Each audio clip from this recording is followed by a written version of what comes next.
If you can talk, you can sing. If you can move, you can dance. If you can love, there's a chance for romance. So sing, love, dance.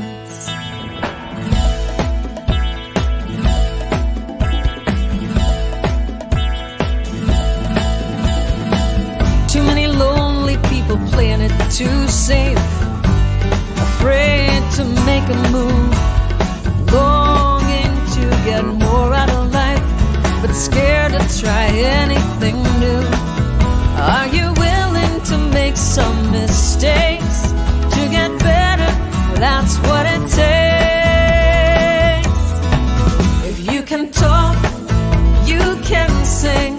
If you can move, you can dance. If you can love, there's a chance for romance. So sing, love, dance. Sing,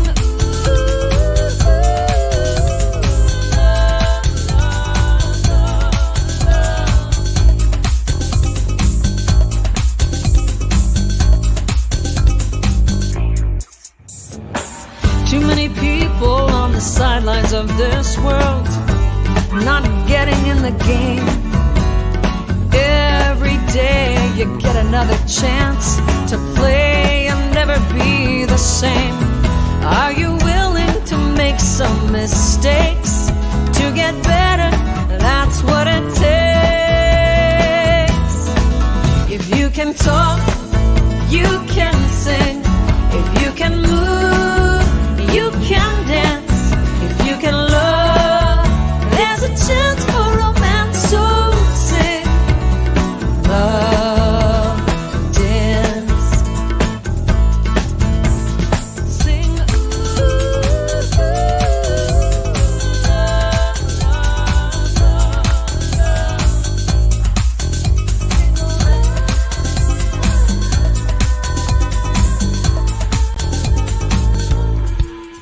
are you willing to make some mistakes to get better? That's what it takes. If you can talk, you can sing. If you can walk or you can roll, you can dance. If you can love, there's a chance for romance. So sing, love, dance. If you can talk, you can sing. If you can move, you can dance. If you can love, there's a chance for romance. So sing, love, dance. Sing, sing, sing.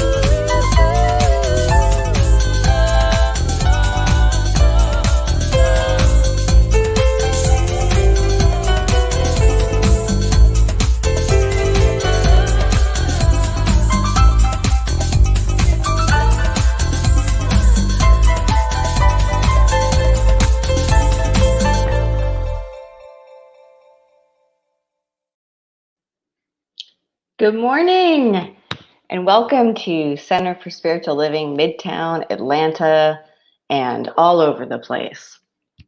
I am Reverend Cynthia McCarthy, and I'm here to welcome you on behalf of your Board of Trustees and on behalf of our minister, Reverend Dr. Bob Dean, who is getting a true day off today, and we know only health, wholeness, and joy for him. We have a wonderful guest speaker today for you. Reverend Jackie Dougherty is here. She's been with us before, and we are so happy to have her back. She's going to talk about sparking imagination and the idea of what if. You know, imagination is such a big part of how life works, and really it's a big part of our teaching. And I will let Reverend Jackie get into all of that later on. I just want to take a moment to genuinely welcome everyone who is watching us today, whether you've joined on our Zoom call or you're watching on our YouTube channel or on our Facebook Live. We are glad you are with us. The truth is, you have a choice for how you spend your Sunday morning. And I think you've chosen to watch our service for a reason. You are here by divine appointment, and I know there is something good here for you today. We as a center like to remind everyone that such is the nature of life, that all it asks and all it wants is the opportunity to show up, to appear, and to express. You are that opportunity, and so am I, and so it is. So we celebrate you however you are showing up today. You are a part of our community just by tuning in. We do like to begin our service each week by reviewing and affirming what we believe and what we're about. We do this by reading the shortened version of our Declaration of Principles. So if you read that with me. I believe in one God, one absolute power and first cause to all things. I believe that this power is perfect love, and it creates out of a desire to express love. I believe all thought is creative, and how I choose to think creates my personal experience. I believe in the unity of all life, in the immortality of the individual soul forever unfolding. I believe in the eternal goodness, the eternal loving kindness, and the eternal givingness of God to all. And so it is. Our center has licensed spiritual practitioners who go through years of spiritual training and have valuable experience with affirmative prayer. This is the part of our service where we invite one of our practitioners to share a little bit with us and to lead us in a spiritual mind treatment and affirmative prayer.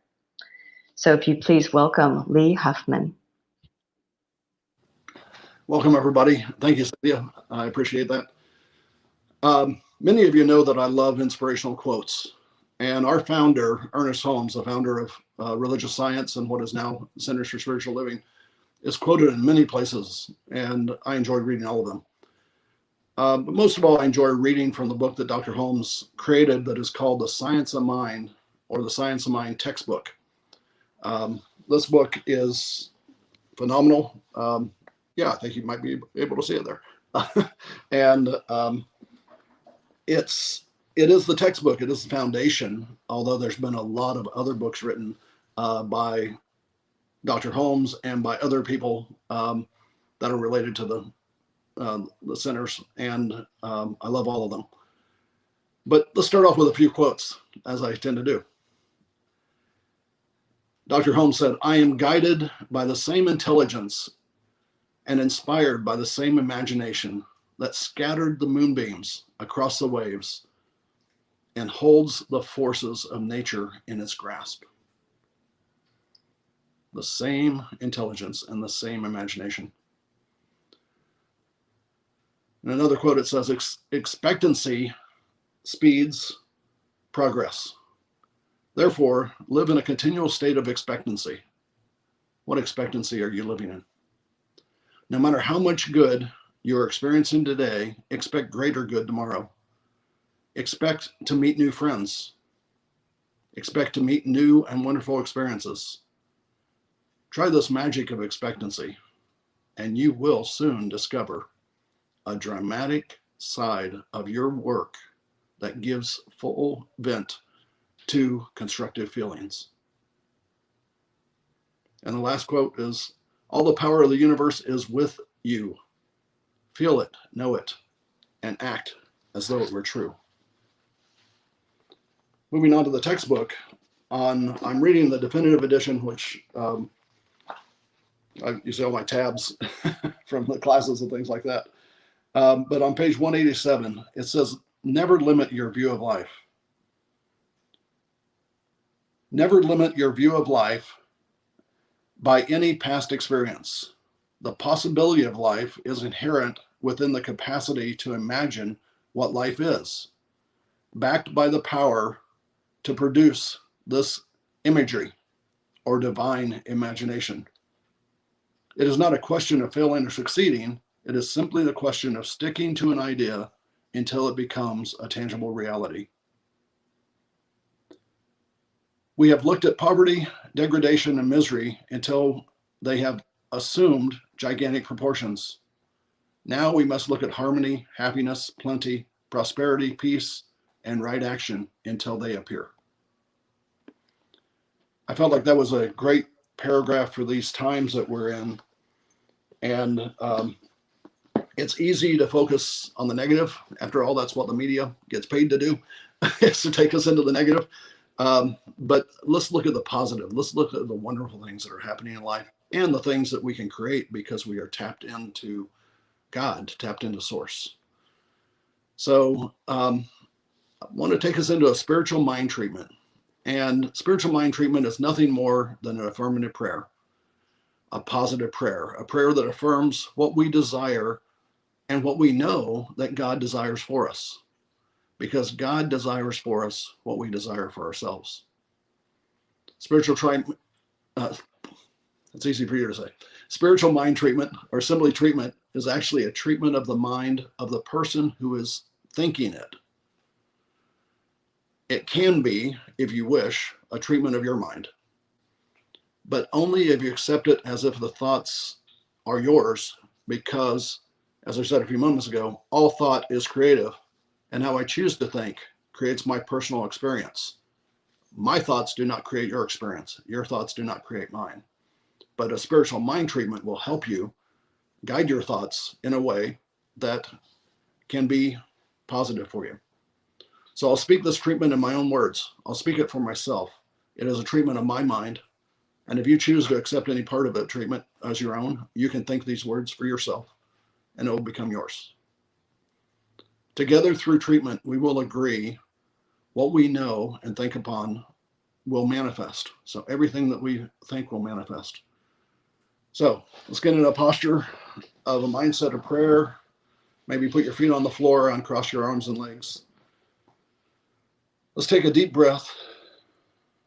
Let it out slowly. Then another, and let it out again. Hear this prayer and take any part of it that resonates with you as your own. Think on these thoughts. So know this with me, if you will.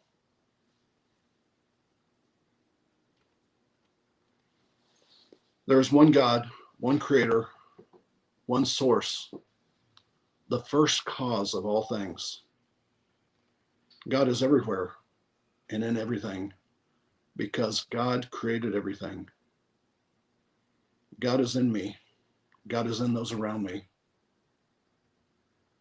God is everything that happens to me, through me, around me, and to me, and for me. It is all God. Since God is love, since God is good, everything is God, is love, and everything is good. Today I know that my world is full of blessings. Today I am truly blessed. Today I'm thankful for all that I have and all that I'm about to receive. Today I can imagine even more. I know the wonderful things are coming to me, even if I have not asked for them specifically. I know that because God is a father and God is a mother to me, God, which is love, is loving and giving father and mother to me. All that I desire, all that I can imagine, all that I can believe is my beautiful future. It is coming to me because I trust that Source will give it to me. I am blessed with health. We are all blessed with health. I am blessed with peace of mind, with confidence, with substance, with safety, with amazing relationships, prosperity, a healthy mind, wonderful ideas, peace and security, and many, many blessings, which I know are gifts from God. I see this clearly in my mind's eye, and it is manifesting as I repeat these words in my mind. I know that nothing can get in the way of the blessings that I desire because I am of God. Everything is of God. I know that all health, security, personal and financial abundance, clarity, support, and other gifts of the Spirit are mine. I do not even need to ask aloud for these things because God knows my needs and has been preparing the way. All I need is clarity in what I desire. These needs come to me from the moment that I was conceived, and I reach out and touch them and embrace them and accept them in my life. I rejoice in all the blessings that I have, as well as those that I know are coming to me. I know that everything is unfolding as it should. I rejoice and receive the blessings that the universe has for me. So I release these words into that universe, knowing that all my thoughts are creative and that they will create my personal experience. And together we say, and so it is. Thank you. The next song is absolutely amazing. It's called Wake Up and Dream by Jana Stanfield.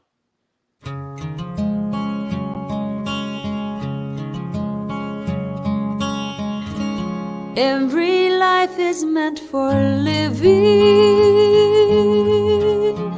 Every song is to be sung. Every gift is meant for giving. It's the same for everyone. For the world was built by dreamers. Dreams are real, and so it seems that this world was made for dreaming. If we just wake up and dream, you can wait a lonely lifetime for a knock upon your door. Ships are safe inside the harbor, but is that what ships are for?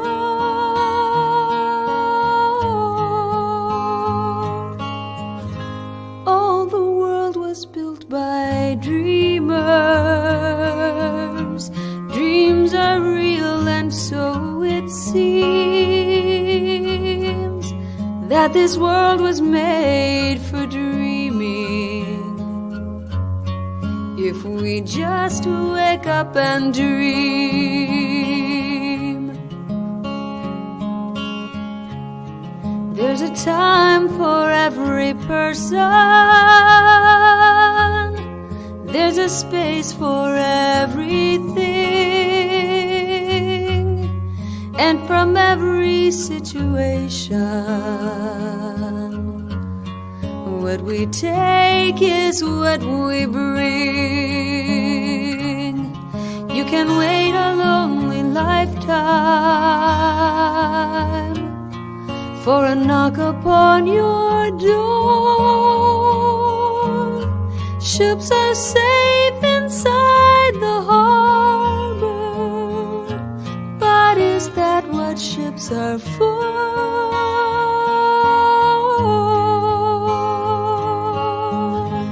All the world was built by dreamers.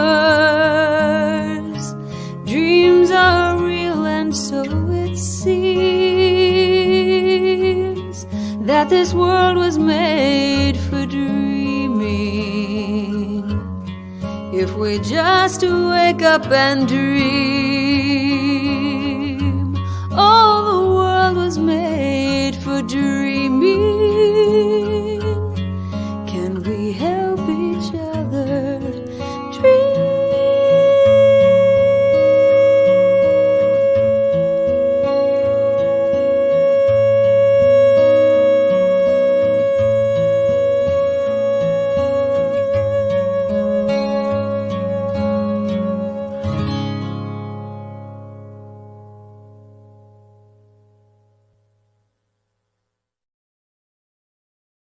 Good morning.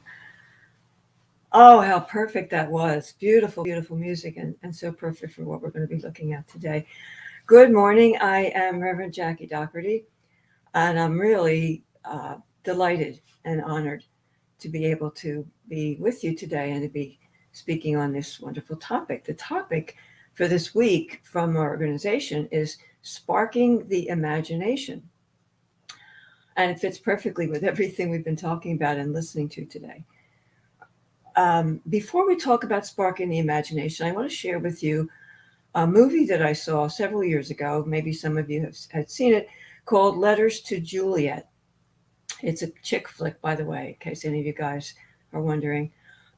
It's about a young girl. Her name is Sophie. She's engaged, and she's from the United States, but she goes with her fiance to Italy. He's a chef, and he's going to be doing business while he's over there. So she decides to do some sightseeing. So she walks past this house, which is said to be the inspiration for the play Romeo and Juliet. Big house with a big balcony, and she's kind of thinking that's really pretty awesome. So she walks a little further, and she comes upon this wall, and I'm told that this wall is actually there. This wall with letters to Juliet, letters from young girls who are having trouble in their love life, and they're writing to Juliet for some kind of advice or suggestion. So she goes up to the wall, and as she touches it, one of the stones falls out, and she reaches in, and there's a letter back there. She looks at it, and it was actually written 50 years prior. In the meantime, a woman walks along carrying a basket, and she starts taking all the letters out of the wall. And Sophie is very intrigued by this. So she follows the woman. The woman goes into this house where there's a big table with 3 other women there. And so she finds out that these women answer anything that had return addresses. The women answer these letters. Now they discover that Sophie is also a writer. She's carrying her journal. And so they invite her to join them in answering these letters. So of course, Sophie decides, I want to answer this one that was written 50 years ago. Now, I don't remember in the movie how she tracks down the then young girl who's now in her 60s, but she does. She tracks her down. But she writes in the letter, she says, there are 2 words in our language that seem very simple. One of them is what, and the other is if. But if you put them together, they can create something pretty amazing. And of course, if you want to rent the movie, you can find out the rest of it. It does have a happy ending. So we're looking at this idea of what if, and what if can be used in 2 different ways. It can be used the way an optimist would use it and say, what if, and then, starts to think about what might be. Or it can be used in the way a pessimist would use it and say, what if, with all kinds of worry and anxiety. And so our use of that is our choice to use it either way. What if? When I find myself in the what if, like this morning, like what if I can't get connected with my computer or the technology doesn't work, because I'm not very good with that. I find when my mind goes there to start worrying about what if might happen, I think of another thing that I saw. One of my favorite shows going back many years is Cheers. And if you know the show, Diane and Sam have this on again, off again relationship. Well, Diane is now leaving to go finish writing a book. She's been given a grant to finish writing her book. So she's saying goodbye to Sam. And so Sam says, well, have a good life. And she says, have a good life? That's what you say when you're never going to see anybody again. And she says, I'll be back. I'm going to be gone for 6 months. I'll be back. We'll see each other. And Sam says, well, you never know. Things could happen. One of us could die.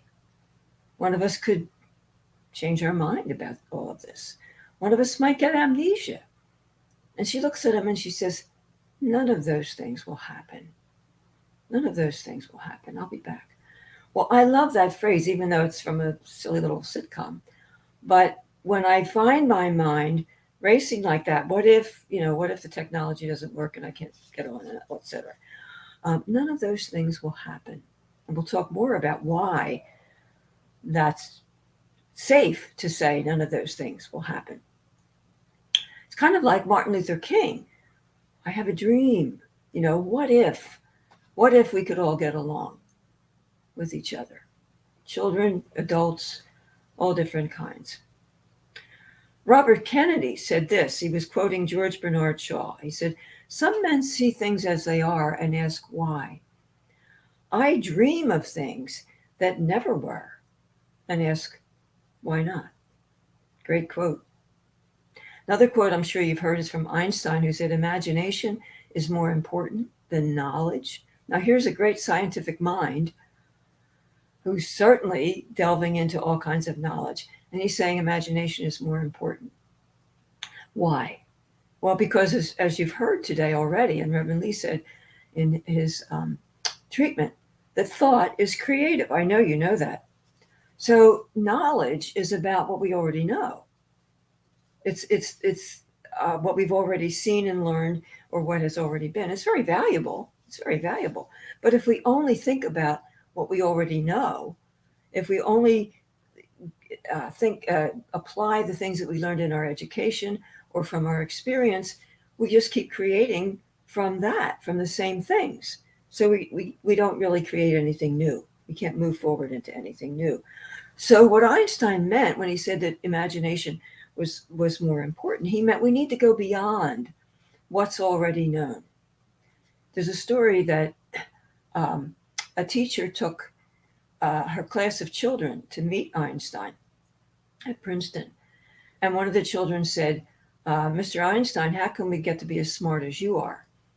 And he said, "Read fairy tales." This brilliant scientist, read fairy tales. But what he was encouraging them to do was to get into that realm of what we would call fantasy, but like what isn't yet, but maybe it could be. And so using our imagination it's the what if or the why not. Some of you might use visualization, where we picture what it is we would like to be happening, but we see it as already accomplished. That's visualization, not just what I would like to be, excuse me, but I see it as already accomplished. And I see myself in the experience. We imagine how we would feel if that were already happening. I went to a retreat a few years ago, and we had an exercise that we were told to do. And it was, if you could have what you're already desiring now, if you could have that, what would that be like? What would it look like? What would be going on? What would you be doing? Who might be around? And especially, how would it feel? If you can really get yourself to imagine that what it is you're desiring is already there, already happening, how would you feel? Ernest Holmes has a quote that he uses a number of times. He never quotes the source, so I don't know where it comes from. If anybody knows, you can tell me. But act as though I am, and I will be. Act as though I am, and I will be. And in 12 steps, they say, fake it till you make it, right? So we say that our thought is creative, and it is, but it's really the feeling underneath the thought, within the thought, that is creative. For example, we could have the thought, God and I are one, or I am perfect, whole, and complete, or the abundance of the universe is mine. We can say those things, but if we don't feel it, it's not going to be very effective. Not much is going to happen. Now, both Holmes and Thomas Troward said that that the law responds to what we're feeling. The law responds, of course, to our thought, but it responds to what we're feeling when we're speaking that thought. So if we say, I am perfect, whole, and complete, while I'm feeling sick or in pain, that's kind of, how's that ever going to happen? Because I certainly am not feeling that at the moment. Or we say the abundance of the universe is mine, and we're worried about the financial situation that we're in right now. So we're not only not feeling those thoughts that we're saying, we may not even believe it. Emmett Fox has an article entitled, "Is It a Lie?" And he's talking about affirmations. So we're affirming, I'm perfect, whole, and complete, and yet I feel miserable. Or the abundance of the universe is mine, but I don't even have enough money to pay these bills. So is it a lie, he says. And so it seems like it's a catch-22. We want to say those things, but somewhere inside we're not feeling that. How can I feel it if I can't even conceive of it? Well, Thomas Troward has something to say about that. This is from Bible Mystery and Bible Meaning. He says, our thought must necessarily be limited by our conceptions. We cannot think of something which we cannot conceive. And therefore, the more limited our conceptions, the more limited will be our thought. And its creations will accordingly be limited in a corresponding degree. It is for this reason that the ultimate purpose of all true instruction is to lead us into that divine light where we shall see things beyond the range of any past experiences. Leading the mind to that. So that's why our teaching focuses on, the teaching is really all about God is all there is. God is all there is. We say that, hopefully we say that in every treatment that we speak. So if God is all there is, I'm included in whatever we're saying about God. God is perfection. God is wholeness. God is peace, joy, love, freedom, power, creativity, abundance. That has to be true of me. I'm created not just by God, but I'm created out of God, the stuff of God, which is those qualities I just mentioned. So we do treatment, which is programming our mind to believe that what's true of God is true of me. And so when we can do that, which by the way is the first 2 steps of treatment, which are the most important. When we can do that, it starts to make sense. It's not so much a lie that we can't get our head around. It's of course this is true for me, because all there is this one source of which I am a part. So then to help with that, we can use our imagination, as Einstein suggested. Use your imagination. Say, what if? What if my body was healthy and strong? What if I had more money than I even need to pay my bills? What if the best scenario that I can imagine actually did happen? So we let our imagination go there. And we all can. We all can, because we've all done it as children. Children do it all the time. Sometimes from a story that they read, they let their imagination go. When I was a young child, I used to wonder what it would be like to live in a loft in a cabin in the Alps, like Heidi did, because I loved that book. Got a little older and I saw the movie The Sound of Music, and I imagined what it would be like to fall in love with a man like Christopher Plummer. I thought he was so dreamy. So we all have that ability. We have the ability to think and to feel, what if? What if we did it as children? And the problem is that we tend often to do it backwards, to do that what if in the worst possible way, in the negative use of that instead of the positive. My mentor uses this expression often, sometimes in treatment. She says, it's how I imagined it would be if love were not all, but love is all. That always touches my heart when I hear that. It's how all these things that are going through my head, it's how I imagined it would be if love were not all, but love is all. It's like in the book of Job, Job says, the very thing that I feared most has come upon me. Well, duh. Yeah, because when we're fearing something, when we're anxious about it, of course we have a lot of feeling in it. So instead of worrying about what might happen, our part is to decide what we would like to happen. Decide what we would like to happen. Again, in scripture, it says, choose ye this day whom you will serve. Choose you this day whom you will serve. We're always a choice. I'm sure you've heard that often in this teaching. We're always a choice. We can choose how we want to think and how we want to feel about the conditions, the situations, the people in our life. Now, we can't choose the conditions and situations and the people all the time, but we can choose how we're going to think and feel about them. And the way we're thinking and feeling about them is what creates more of just what we're thinking and feeling. It's just the way it works. That's why we call it law. So we can look at what's going on and say, what? We can whine and say, if this person would just get out of my life, things would be so much easier. But as Sophie said in that movie, if I put those two words together, what if, and then I let my imagination create what it is that I'm desiring and what I would really, really love to have happen, then all kinds of things can happen. And so when we're not willing to do that, sometimes we're afraid of being unrealistic. Oh, come on, wake up and smell the coffee. Get real. Look at the bills in front of you. We're afraid that we'll be unrealistic. We're afraid that we'll be like a dreamer. That's why I love that song. Or we may be afraid of being disappointed. I don't want to imagine that and get myself all worked up about it, because then if it doesn't happen, I'll be really disappointed. What a backwards way of thinking. I was good at that for a long time in my life. And so if we use our mind that way, our what if that way, to imagine what might happen, and it does, then we're stuck. But if it works that way, it can work the other way as well. It's the same principle.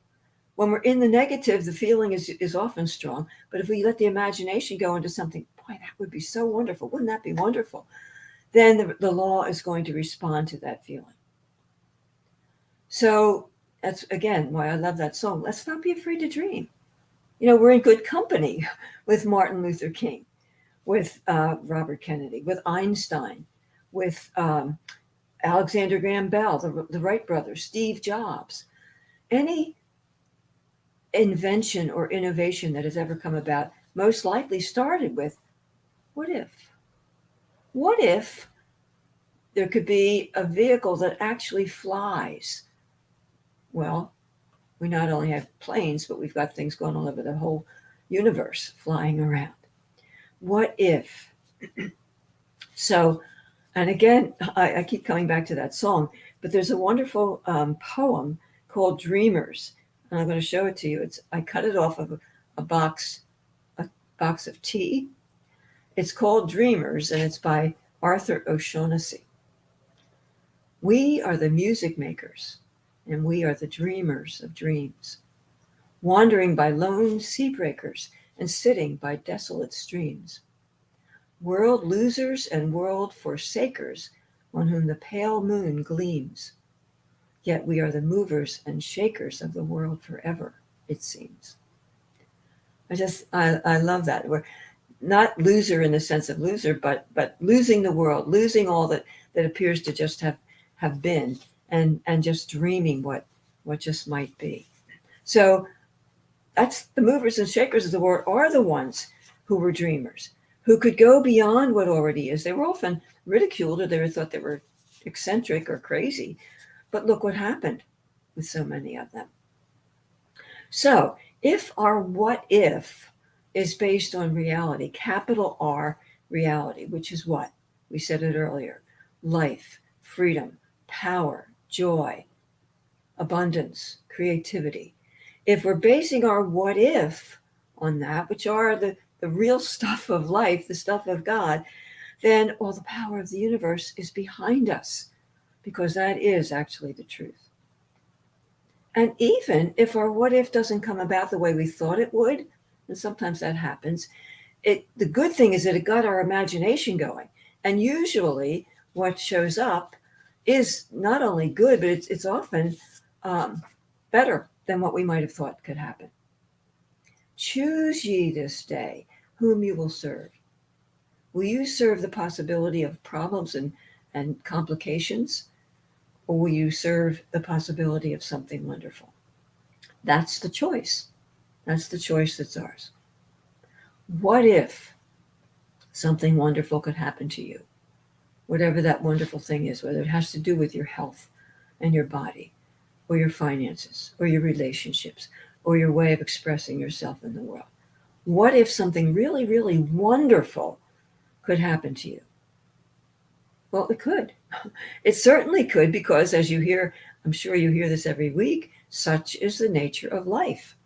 Not death, not disaster, not calamity, progress, growth, advancement. That's the nature of life. Such is the nature of life that all it asks and all it wants is the opportunity to appear. Life is that invisible quality of God, but it wants to appear. It wants to show up. And you and I are that opportunity. So one more time. What if life wants to appear in a new and wonderful way in you? It does, because that's its nature. And that is the truth. So why don't we do that? Why don't we right now allow our minds to go into that realm of imagination? And in that realm of imagination is that which is so real, absolutely, solidly, eternally real. And I choose to call that God.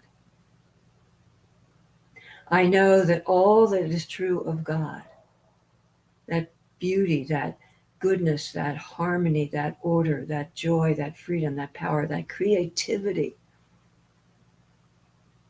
that is the truth of God. God is always creating, because the mind of God knows itself to be infinite. And so it cannot run out of ideas about itself, ideas that it seeks to express. And it does so through its creation, which includes me.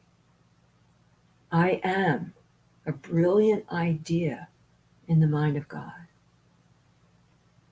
Unlike any other, no duplicates. And what is true of God is true of me. I am that wholeness and perfection of life that is God. I am that infinite mind with the ability to conceive of ideas beyond what I've ever known before, and to imagine even greater ideas. And because my mind, being part of the mind of God, is creative, I can bring about that which I desire to happen in my life. And so today I choose to serve the truth, to serve that which is real, capital R, reality. I will not use my beautiful mind and ability to imagine and create in a way that brings about anything less. Why would I ever want to do that? I make the choice here and now to allow myself to imagine, what if I was healthy and strong and vibrant? What if I was able to move out of whatever pain or suffering or disease or illness or discomfort might be showing up? What if I was able to move away from that, move out of it into greater health and wholeness and well-being? What if I had everything I need, that I could have more money than I need to pay for the things that I owe and the things that I desire? What if? What would that feel like? I commit to this today. I serve this way of seeing and thinking and believing and feeling. And I know that there is that creative activity of mind that responds to what I'm thinking and feeling, that says, yes, my beloved, it is yours. What a beautiful privilege, what an amazing privilege and responsibility that I have. And I accept it wholeheartedly, with enthusiasm, with the ability to be certain that what I claim for myself, what I imagine to be greater than what I've ever known before, I claim this as mine right here and right now, because I am one with the source. I am one with the mind that knows all of this to be so as its own expression. And so I just take a step back, allowing the good to happen, participating in it with my imagination, with my acceptance, with my conviction. and of course, with gratitude. So I release, letting it be so. And so it is. And I believe I'm turning this over now to Reverend Cynthia.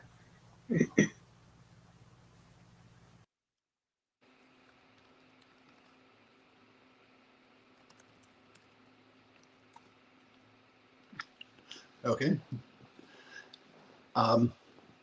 So we're going to the prosperity. Join us in this affirmation of prosperity. We have so much that we in our lives. So as we look at this center and everything that is available to us, I want us to join an affirmation of prosperity.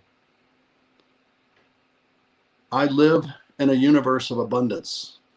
As I freely and joyfully give, I join the divine flow, and all that I share with life returns to me, multiplied abundantly. And so it is. You can give at CSL Midtown/donate on the website, cslmidtown.org/donate. Thank you.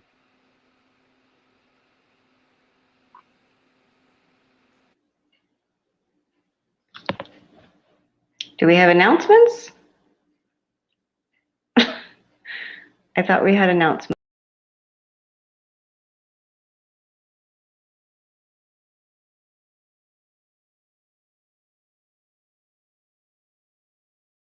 And it's time for everybody's favorite fun game, announcements.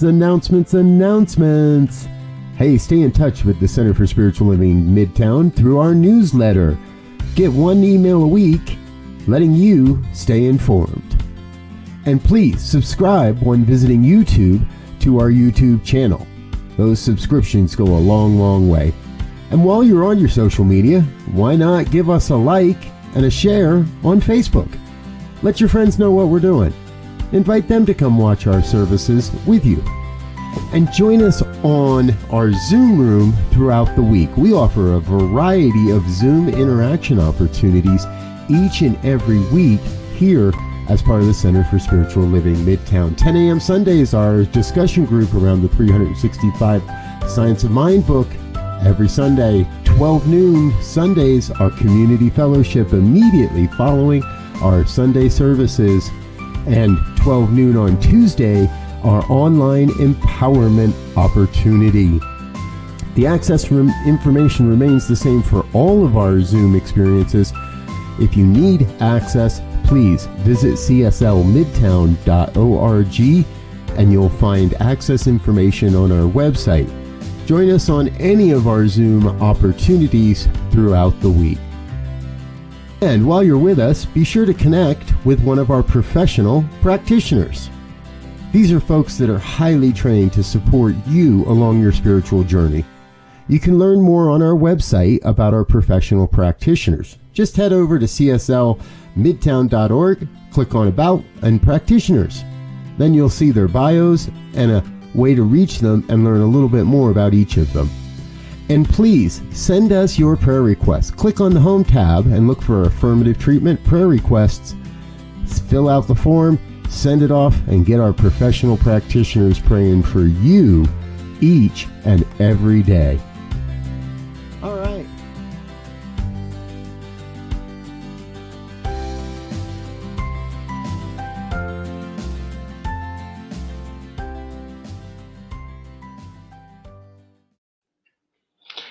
Thank you so much, Reverend Jackie, for that absolutely beautiful message. That was so inspirational. It is such a treat when you are here. So thank you very much for joining us. Thank you to everyone watching for being here. Do pop over on our Zoom after service. The Zoom link you can find on our website. It's also in some of our Facebook posts. You'll be able to see it. It's a chance to connect with us. And if you're in your jammies, you can leave your camera off. It's fine. I do that quite a bit. So you can pop on and just interact with us. And we've invited Reverend Jackie to the Zoom as well. So hopefully we can chat with her more as well. So we like to close out our service with an affirmation of life to send us on our way. So if we pop that up on the screen. Do we put it up? Well, there it is. Thank you, Diego. This is our affirmation of life. If you join with me in speaking this for your life, I leave this place now knowing something better than I knew before. I go forth into the world with a heart full of love and a mind full of good sense. I look at the world in a greater way, knowing that I have within me everything I need to create the life I desire. I give thanks for this understanding, and I'm grateful for the spirit of life that lives through me. And so it is. Blessings, everyone.